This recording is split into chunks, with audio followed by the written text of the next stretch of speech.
Praise the Lord. Good afternoon, everyone.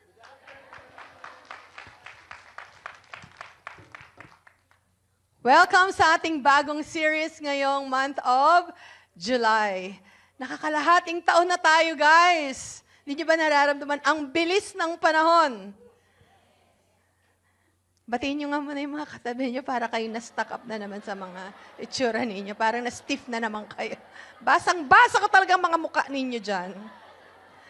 Uy, alam niyo ba, malapit na ang ating 21st anniversary! Woohoo! Ito ang ating laging pinaka-aabangan taon-taon. At hindi tayo dito magkakaroon ng service. Doon tayo sa Odeon Katong sapagkat maliit po ito para sa atin each time we celebrate our anniversary. Pag-imbitan niyo na po ito, ang ating pong theme, ngayon po ang unveiling ng ating theme. Ang theme po natin ay possible. Makikita natin yan sa slides. Wow, alam niyo ba ang inspiration ng possible na ito? Sapagkat tayo, we are crossing a season ng mga hardship and challenges, hindi lamang sa ekonomiya. Globally, yung mga threat ng mga retrenchments at mga closing of companies, God puts in my heart, everything is possible to those who believe. And you want your faith to increase. Kaya nilagay natin dyan, anything that is uncommon, unusual, and unexplainable miracles, yan ang gustong ibigay sa atin ng Panginoon. Amen?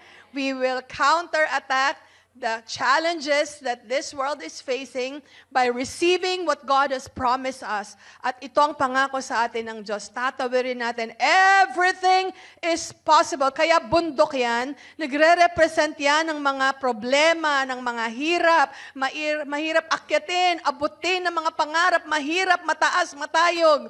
But sabi ng Diyos, it is possible for us. Amen. Meron ba kayo naiisip na mga hindi pa naririnig na mga himala?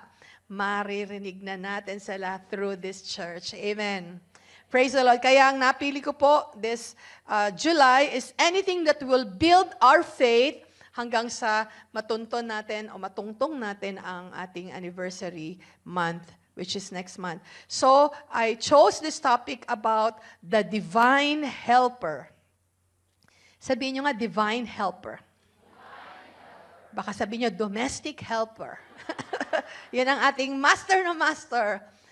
Napakaganda na merong divine helper. Pag sinabing divine, wow, may mystery, makapangyarihan, someone who is helping us beyond our capability. Yung hindi natin kayang abutin, hindi natin kayang takbuhin, talunin, meron tayong kaalalay, meron tayong kasama. Kaya itinaon natin ng ating mga solo parents event ay sa month din ng July. Because we want to encourage you na meron kayong kasama. Hindi kayo nag-iisa. Bagamat sumakabilang bahay si mister, o kaya naman ay talagang hindi kayo nakasumpong ng mister, na talagang legal. Pero mag-isa kayong nagpapalaki ng inyong anak dahil talaga namang nagkaroon na ng mga maling decisions in life in the past. It's not too late for us. Amen? God is good. So, ang text natin ngayong gabi, di ba? Magandang gabi sa ating online. Sa mga nanonood ng replay, umaga, iba-iba kasing timing yan. Yan ang mga palusot. John chapter 15, verse 15 to 18. Ito ang ating text ngayon. If you love me, keep my commandments, and I will pray the Father, and He will give you another helper. Nasa Bible pala yan. Ba't di nyo nababasa noon pa? Sabi dyan, that He may abide with you forever. The Spirit of truth whom the world cannot receive because it neither sees Him nor knows Him. But you know Him, for He dwells with you and will be in you. Kapag tinanggap daw natin ang Panginoong Jesus, we welcome that Holy Spirit. At sabi ng Bible, and you know Him because He will be with you and He is within you. Hindi lang natin siya kasama, kung hindi sumasa atin siya. Hallelujah. And the last verse, it says, I will not leave you orphans. I will come to you. Hindi ko kayo iiwanan. Di ba yung sa bahay ampunan, iniwan ng mga magulang. Ayaw ng alagaan, pinaalaga sa iba. Sabi doon, I will not leave you orphans, ang sabi ng pangako ng Diyos sa atin. So hindi niya tayo basta iniwan, may ipinadala siya. At master na master tong mga ipinapadala. Sanay na sanay tayo sa mga padala. Tayo rin pala pinadalahan ng Diyos. Hallelujah. Ang tanong, ito ba'y tinanggap natin? Kung may ipinapadala, aware ba tayo na tinanggap natin yung kanyang ipinadala? Hindi lang basta nagpa-box, nag-unboxing, in-appreciate yung pinadala. Naalala ko isang kwento, ang sabi, anak, natanggap na namin ang package. Nakita namin ang mga Nivea milk, lotion. Sabi niya, anak, hindi pala masarap ito. Ay, nakita niya kasi may milk, ininom. Napakasaya ng mga pagtanggap ng mga padala. Pero alam niyo ba, tayo ay pinadalhan na rin, pero hindi natin alam kung saan niyo siya itinabi. Well, sasabihin ko sa inyo, ang ipinadala sa atin ay ang banal na Espiritu. The Spirit of truth. He will not leave us orphans. I will come to you, ang sabi ng talata.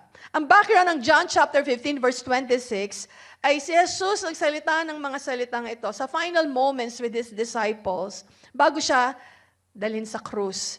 Lahat ng tao, kasama si Jesus, nasubukan na niyang pakita ang kanyang mga himala, tinuruan niya sila, He protected them, He healed them. Sinagot niya ang kanilang mga tanong. Jesus also rebuked them and corrected them. But now Jesus was telling them, sinasabi niya, aalis ako. Parang yung paalam ninyo sa inyong mga anak.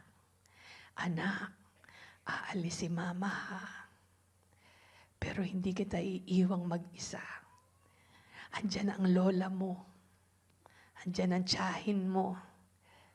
Aalagaan ka niya, anak, ha?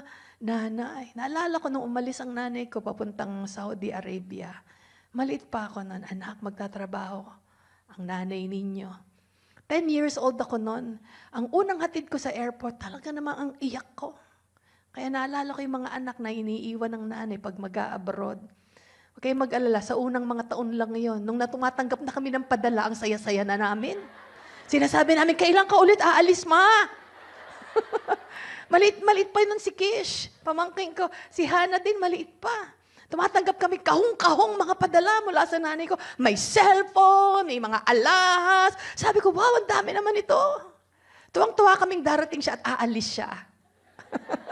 Na iba dahil sa ipinadala. Ganon din.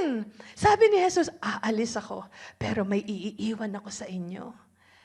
Na-imagine niyo ang takot ng mga disciples ng mga araw na yon.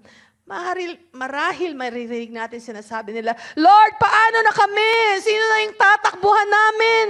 Sino na ang tutulong kapag hindi ka na namin alam, puntahan? Pati alam ang gagawin. Sino? Sino ang mag-guide sa amin? Yan, posible ang mga tanong ng mga disciples. Then Jesus gave them this promise, I will not leave you orphans.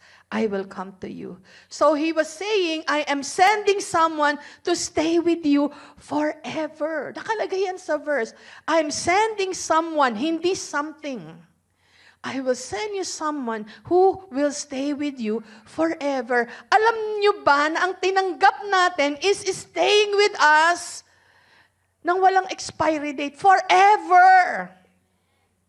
Pero bakit nabubuhay tayo na parang wala tayong kasamang mahiwaga, makapangyarihan sa buhay natin? Pag alam mong tagasunod ka ni Kristo, may iniwan siya sa'yo. Yun ang tinanggap mo. At nakakausap natin siya. Later on, I will describe to you the nature and characteristics of the Holy Spirit, the Spirit of truth na iniwan niya sa atin. I love this topic. You know why? Because I will not be where I am now today had it not been for the power of the Holy Spirit. Siya ang aking kasama, kaulayo everyday, kausap. Oh, pag may tinatanong ako, siya ang laging sumasagot. He guides me, He directs me. Everything that I need to know, He has the answer. Saan ka pa? Ayaw mo pa ba nun? But we need to really get to know Him personally sa mga buhay natin. Kaya itong buong month ng July, I will be shifting from preaching to teaching mode. Para turuan kayo, you will be seeing lots of slides, parang training and equipping natin ito bilang isang simbahan for the whole month of July. So that to ensure we are all on the same page when it comes to understanding the Holy Spirit. Alam niyo, mahirap ipakilala ang isang tao na nagkukunwari ka lang nakilala. Hindi mo makikere yun. Kaya favorite ko ang subject na to, sapagkat ang ipakikilala ko sa inyo, matagal ko nang kasama at kasama nyo rin. Maaring hindi lang malalim ang pagkakakilala ninyo. So, pagsalu-saluhan natin kung paano ko siya nakilala ayon sa description niya sa Bible and how I experience Him myself. Amen? So, sometimes they think that this Holy Spirit is only present during worship. Ay, ayan na, nararamdaman ko ng banal na spirito. Kinikilabutan na ako, naiiyak na ako. Parang pag hindi ka naiyak, walang banal na spirito. Hindi siya ganon. Some only associate Him with miracles. Na pagka may himala, ay kasama ko siya kasi nasagot ang prayer ko. Kasi gumaling ako sa aking sakit. Some associate Him by just speaking in tongues. Oh, maybe the Holy Spirit is present because I can speak in tongues. Or I can feel goosebumps. Sino rito yung pagkakinilabutan pati mga batok, tumatayo yung mga buhok sa batok? Lahat ng mga buhok tumatayo? Taas ang kamay. Naranasan nyo na ba yun? At yung iba, yun na lang ang inabangan. Andyan na. Kaya yung iba parang pag hindi nanginig ang kanilang kamay, parang wala dun si Jesus. Hindi rin ako naniniwalang pag hindi gumagalaw ang kamay, hindi mo nararamdaman ang kapuspusan ng banal na spirito. O pag hindi ka natumba, ay hindi powerful yon. We need to really teach this sa church. Because people pick up some things, mga manners, mga habits, na hindi pa nga nalalay hands, tumilapo na doon. Well, nangyayari yon. Hindi ko sinasabing hindi yun nangyayari. I'm not undermining the experience, the encounter of people under the power of the Holy Spirit.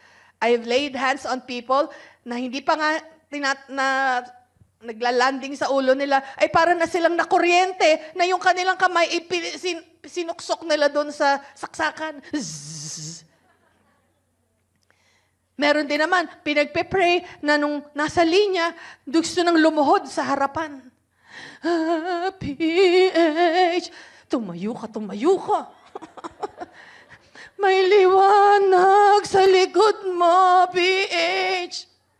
Yung para bang ikaw na ang sasambahin. Patatayo na, tumayo ka doon.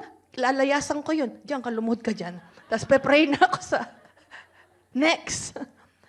The Holy Spirit is very real, more than you could ever imagine. Sabi ni Jesus, I will introduce Him. He first introduced Him to us as a helper. I love that word. Hindi sinabi ni Jesus, iiwanan ko kayo ng napakagagandang memory. Iiwanan ko kayo ng training na hindi nyo malilimutan. No, ang sabi niya, magpapadala ako ng helper. Praise God. At alam niyo ang value ninyo bilang helper sa company, whether you are a professional or a houseworker, we are very valuable. Yung tulong natin sa ekonomiya ng Singapore. Napakalaking bagay ng mga Filipinos dito sa Singapore. But the divine helper, He was given to us. And very crucial ang role ng Holy Spirit sa buhay nating lahat. Kaya kailangan nating maintindihan talaga kung sino siya. Matutunan natin ang mga kanyang divine powers. Yung mga kaya niyang gawin sa buhay natin. At bakit ginamit ang word na helper as one of the many descriptions ng Holy Spirit. So if you get to know Him deeper, you will be so dependent on Him. Kaya pag hindi niyo siya kilala, makikita rin sa lakad mo, sa iyong pananampalataya. Medyo mababaw. Ang bilis mong manlamig. Ang bilis mong umalis. Ang bilis mong matisod. Yan, yung mga madaling matisod. Mga balat sibuyas. Hindi lang nangitian ng usher doon. Hindi na ako attended sa simbahan ito. Ang susungit! But if we get to know Him, we will love Him more and more. We will appreciate Him. If we get to know Him, we will see more of His power. And we want to stay as close as we can to Him. Siya ang ating katuwang at kaagapay. He is our helper. Mahalaga tong mga words na ito, hindi lang sa mga may asawa. Kasi pag sinabing may asawa ka na, opo, ikaw, ay wala kang asawa. O, bakit? Sabi niya, wala kang kaagapay. Meron. Ang kaagapay ko'y banal na spirito. Hindi ko lang siya kaagapay, siya ay aking katuwang. Kaya wag niyo akong tingnan, PH, dalaga ka, may katuwang ako. May kaagapay ako, guys. Makapangyarihan kaysa sa mga asawa niyo. Hindi ako bitter. Masaya ako. Ako ang pinakamasayang dalaga sa balat ng lupa. At pinakamagandang dalagang pastora sa balat ng lupa. Hayaan nyo na. Huwag nyo na ako i-bash doon. Pag-aralan natin itong word na helper. Ang helper, rorolyo ako rito, lahat ng mga nagte-take down ng notes, sisimplehan natin ito, re-rephrase ko to sa inyo para connect na connect. Pag sinabing helper, ginamit ang salita sa Griego na parakletos. Sabihin nyo nga, parakletos. Word na para ibig sabihin, beside or alongside. Kaya nga sinabing, para sa'yo, para sa Kanya. Ibig sabihin, I'm alongside for you. Kasama mo ako, hindi ako against you, para. Diba? Parakletos, and kaleo means to call. So, ibig sabihin nito, one called alongside to help. Tinawag ang Holy Spirit para sa atin, para tulungan tayo. Yan ang ibig sabihin ng parakletos. At may 5 dimensions ang parakletos na ito. Ang 5 dimension na yon is one, helper. Next is comforter.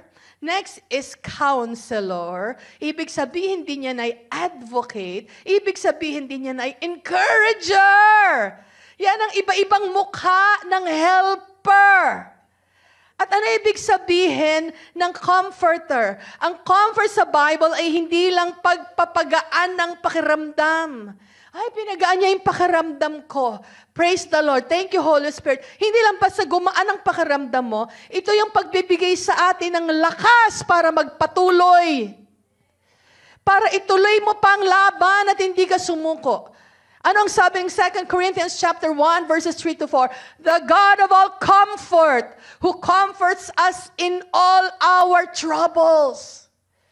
Pinalalakas na tayo sa lahat ng ating mga kaguluhan, sa lahat ng ating mga problema, sa lahat ng ating mga challenges. Pag may pinagdadaanan tayo. He is our comforter. At kapag sinabi ng Holy Spirit, I comfort you, hindi lang ibig sabihin, tumahan ka na nga, iyak ka nang iyak. Hindi ibig sabihin, tumahan ka na. Kundi ibig sabihin nito, tumayo ka ulit, kasama mo ako. Ang comfort ng Holy Spirit, hindi lang pagpapatigil ng iyak. Nagbibigay ito ng lakas sa atin matapos nating umiyak. Di ba kailangan natin yung lakas? Talaga namang wag ka dyan iyak. Lord, di ko na yata ito kaya. May sakit ako. Sino magpapagamot sa akin? Ubos na yung pinadala kong mga sa pagpapagaling sa kanila. Tapos ikaw na, kagaya ng sinishare ng ating sister kanina. Tinamaan siya. Nung siya na, mataas ang marker niya sa tumor. Sometimes things hit us bad. Pero ito yung sinasabing, I will comfort you. Yan ang parakletos. The works of the Holy Spirit. Yan ang kanyang nature, yan ang kanyang character. Kailangan niyo ba ng comfort ngayon? Tapos na ba kayong umiyak? Kailangan niyo ba ng lakas magpatuloy? Amen. Kailangan natin ng banal na spirito. Siya yung pinadala sa inyo, available ang tulong ng comfort sa atin. The Holy Spirit is also our counselor. Ibig sabihin, tagapayo. Pag nalilito, hindi alam ang gagawin. Siya ang tagapayo. Sabi diyan, the Holy Spirit, the helper, will teach you all things. Pag sinabing all, lahat talaga ng area ng buhay ninyo, wala siyang hindi alam sagutin sa atin. Naalala ko nga, isa nating engineer noon, sabi niya, ang kanyang trabaho ay pag-ayos ng mga makina sa hospital. Sabi niya, PH, 4 na oras ka nang ginagawa. Hindi ko talaga maayos-ayos. Parang mga ICU equipment dito sa hospital. Yun ang kanyang trabaho. Nag-pray siya, Holy Spirit, turo mo naman sa akin kung ano gagawin ko rito. Hindi ko na talaga alam. Ang sabi ng Holy Spirit sa kanya, yang tornilyo na yan, lagay mo dun, higpitan mo. Yun lang pala ang sagot, tornilyo. Alam ito ng mga mekaniko. Minsan meron ka lang hindi nahigpitan. Yun lang ang ginawa niya. Sabi niya, yun lang. Buti na nalangin siya. Buti tinuro sa kanya ng Holy Spirit kasi he acknowledged that the gift of the Holy Spirit is to give us counsel. May mga tanong ba kayo sa banal na Espiritu? Siyang magbibigay sa inyo ng wisdom kapag di nyo na alam ang inyong gagawin. Kapag kailangan mo magdesisyon sa buhay, magre-renew pa ba ako ng contract, Lord? Lilipat na ba ako ng trabaho, Lord? Iiwanan ko na ba to si Madam? Aalis na ba ako sa church na ito, Lord? Lilipat na ba ako na ibang simbahan? Pwede nyo itanong yon sa banal na Espiritu. Kasi siya na yung iniwan sa atin. Pag hinanap mo si Jesus in physical form, He's with the Father.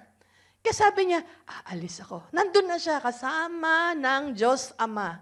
Seated at the right hand of the Father.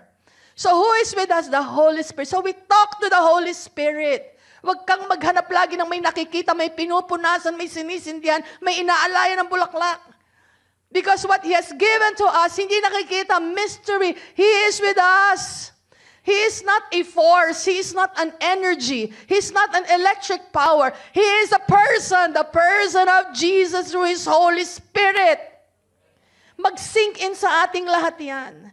He is our comforter, our helper, and then He is our advocate. Ano ibig sabihin ng advocate? Tagapagtanggol. Hindi lang ng mga naaapi. Tagapagtanggol laban sa mga bulong ng kaaway. Bulong ni Satanas sa inyo, na parang hindi na kayo makakaahon, makasalanan ka, nagkasala ka. Yan ang mga accuser. At sino ang tagapagtanggol? Ang advocate natin, the Holy Spirit.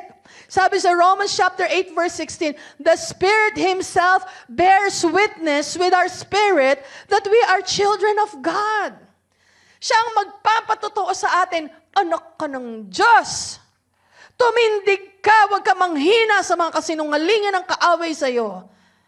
Na itong buhay mo, itong nakaraan mo, hindi ka na makakaahon, hindi ka mahal ng Diyos. Sasabihin ng Holy Spirit, mahal ka ng Diyos. Pag nagtatanggol kita, mahal ka niya, tanggap ka niya, pinatawad ka na niya, nilinis ka na niya.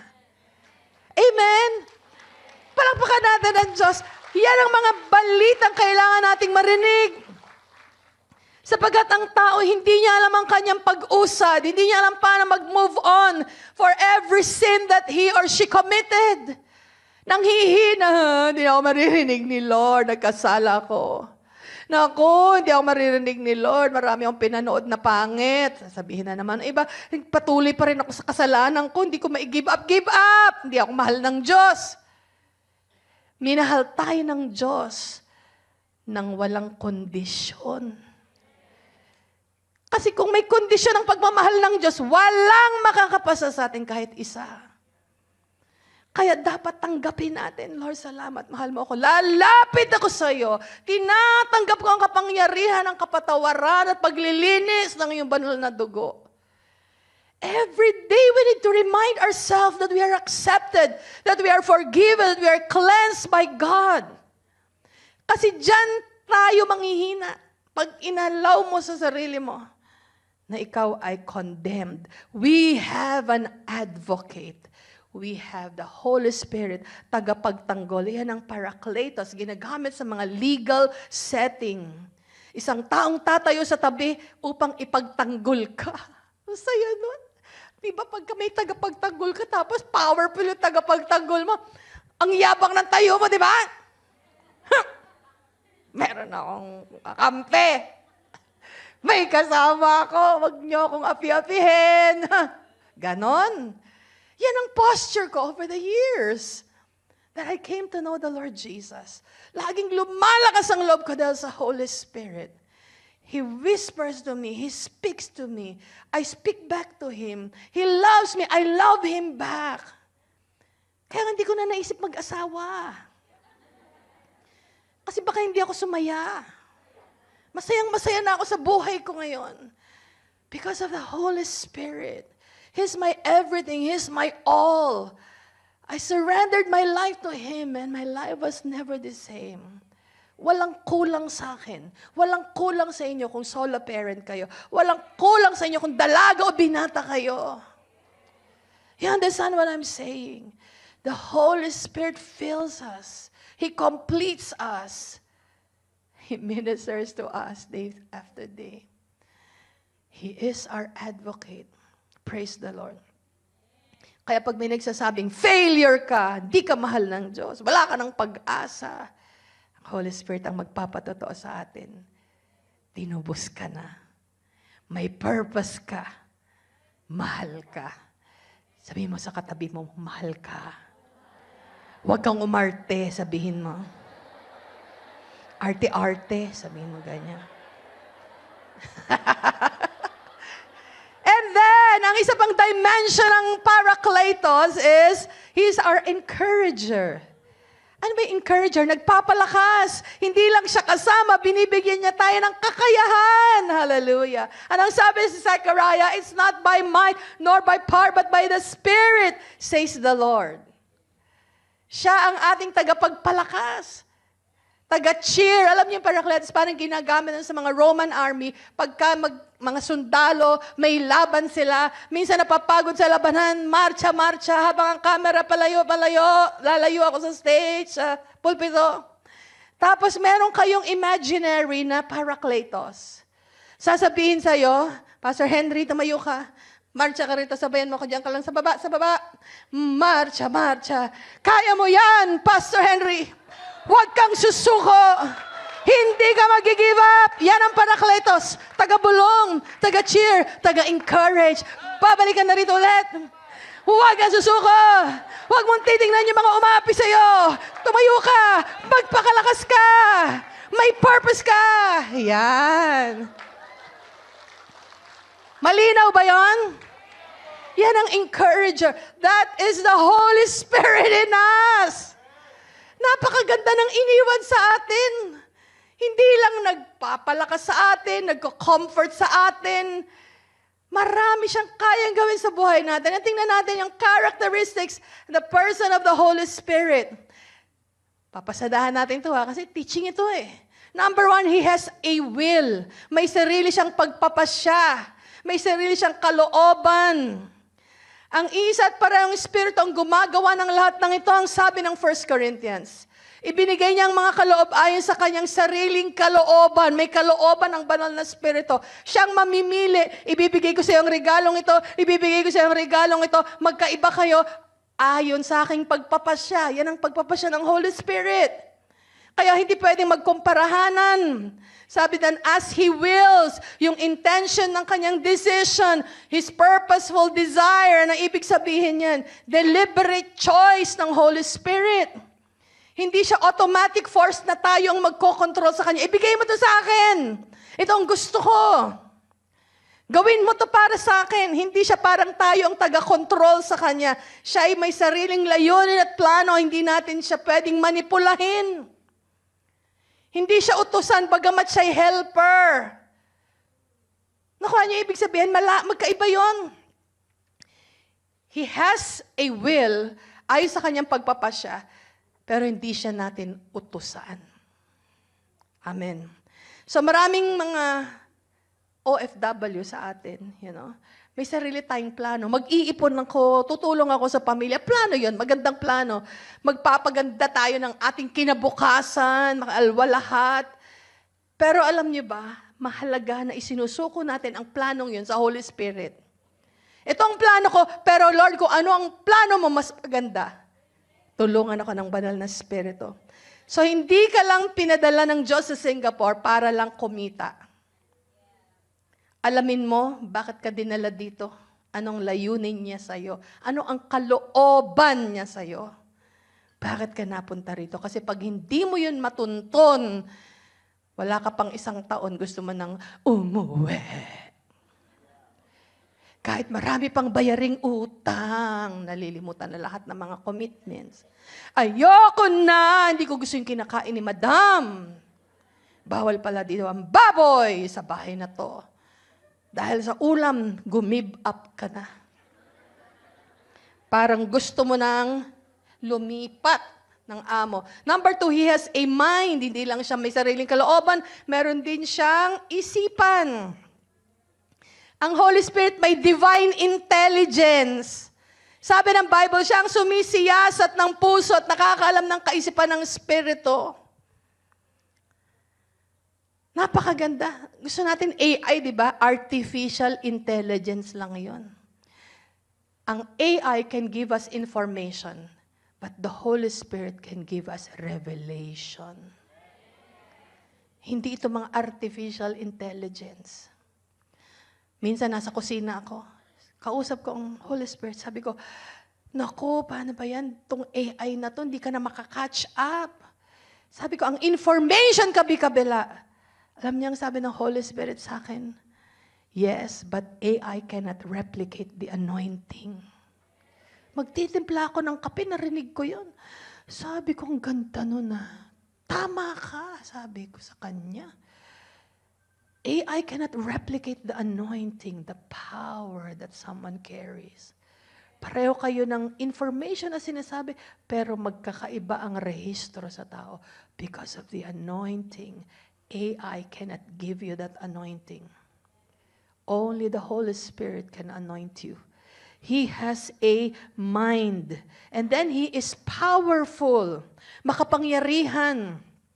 Yung power, ibig sabihin nito, supernatural ability. It is a miracle-working power. It is strength beyond human capacity. Yan ang iniwan sa ating helper. May supernatural ability siya. May miracle-working power siya.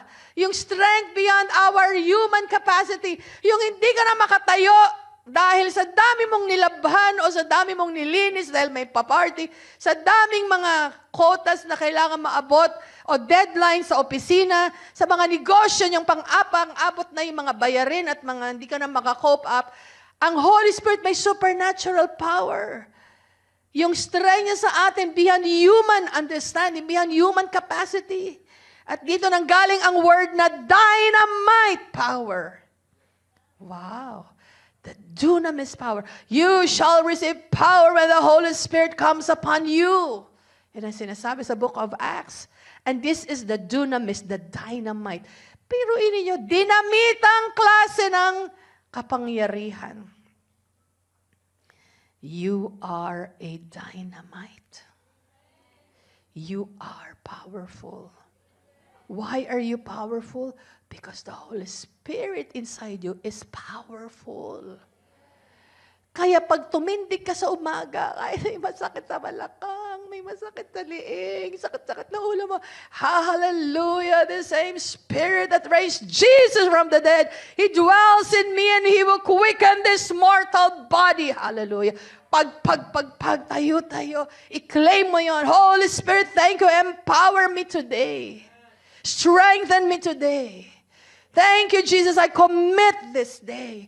Thank you for the Holy Spirit given to us. So good. Amen. Tapusin ko na ito. Meron pa akong mga ilan. And He doesn't only have a mind, but He has emotions. Alam niyo ba na namimighati ang banal na Espiritu? Hindi lang siya nagmamahal dahil may emosyon siya, siya rin ay nasasaktan. At maaari natin siyang masaktan. Pero He's so gentle, hindi kanya parang pupukpukin pag nasaktan mo siya. You will read different verses na namimighati ang banal na Espiritu. Pwede rin siyang malugod, natutuwa rin siya. Nalulungkot din siya. So ang Holy Spirit ay hindi siya power na kinukuha mo pag kailangan. Tapos, pag ayaw mo na, iniiwan. Eh di mamimighati rin siya. Naku, hindi ako pinansin ngayon. Wala kasi siyang kailangan. Di ba tayo man? Hindi tayo i-message, hindi tayo pansinin. Naaalala tayo pag manghihiram. Alam nyo yan. O diba, ano nararamdaman ninyo? Pag kailangan lang kayo tsaka kayo hinahanap. Nasasaktan. Ang Espiritu ng Diyos, may damdamin din siya. Nasasaktan siya pag nakikita niyang kayo ay patuloy na nasasadlak at hindi niyo siya kailangan. Umiiyak ang kalooban niya pag nakita niyang umiiyak kayo sa labas na hindi niyo siya pinapansin. Kasi nandyan siya para alalayan ka. Yung ang buhay mo, iniisip mo, wala akong kagapay, wala akong katulong. Sabi na Holy Spirit, andito ako, besh. Di mo kasi ako nakikita, pero buhay ako, andito ako. Winelcome mo ako minsan. Huwag mo akong ilaglag sa gilid. Yan ang Holy Spirit. He has feelings. Praise the Lord. And so, I want to encourage you today. We will worship the Lord. Kanina nag-communion tayo. Many of us here needs to really recommit their life and acknowledge the presence of the Holy Spirit sa buhay nila. Pag ginawa nyo ito ulit, when you start afresh, honoring Him in your life, you will see your life shift. You will see your life change. You will begin to see answers coming. Wala nang bara sa mga sagot. Hallelujah. Kaya pag nag-worship tayo ngayon, we will honor the Holy Spirit. He is here in this place. When we lift our hands, we honor Him. Malulugod siya. Kasi we worship the Spirit of Jesus. His presence is here. And if this is your first time, maaring bago ito lahat sa inyo, Jesus wants to give you His Holy Spirit. You will just have to welcome Him in your life. At sa mga nagdesisyon na gumawa na nito, aware ba kayo? Kasama niyo siya palagi. Walang dahilan para mabuhay tayo ng anxious. Walang dahilan para manatili tayong depressed. Walang dahilan para manatili nanginginig ang ating mga laman pag tayo'y nag-aalala, nagpapanik sa problema. We can come to the Holy Spirit. He will comfort us. He will strengthen us. He will encourage us. He is our advocate. Pagtatanggol niya tayo sa mga kasinungalingan ng kaaway, tumayo tayong lahat.